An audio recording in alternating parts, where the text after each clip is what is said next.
telah banyak berjasa padaku. Ingatlah pada mentari yang bersinar selalu, bagai hatimu yang kulihat tak pernah semu. Ingatlah pada bintang yang menyinari malamnya selalu. Ingat padaku kala itu. Percayalah, kami akan selalu di sampingmu.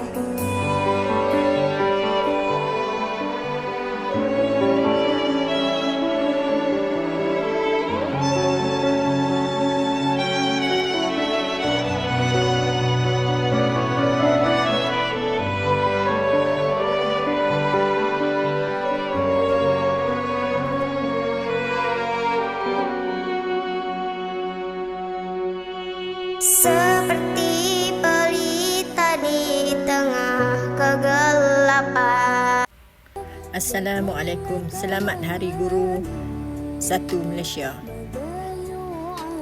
Sekolah Kebangsaan Batang Paku telah mengadakan sambutan Hari Guru pada 18 hari bulan 5 2025. Kami tim AJK PIBG ditugaskan untuk menyediakan gimmick dan persembahan nasyid.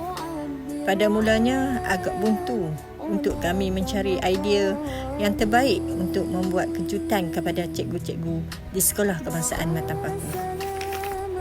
Alhamdulillah, kerja susah menjadi senang, yang berat menjadi ringan atas kerjasama semua kaki tangan AJK PIBG. Terima kasih banyak-banyak saya ucapkan kepada Puan Izlin yang banyak membantu dalam penyediaan bahan-bahan dan idea untuk gimmick bagi tahun 2025. Akhirnya inilah yang terhasil. Alhamdulillah, semuanya berjalan dengan baik seperti yang dirancangkan.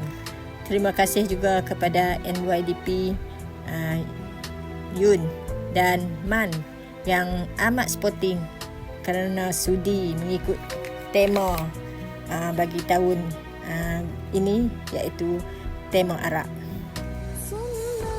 Saya berharap kita akan bekerjasama lagi pada next program.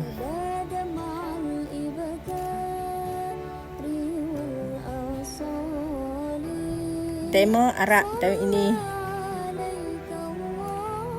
masing-masing excited, berjubah dan berpudah cantik-cantik semua gadis Arab.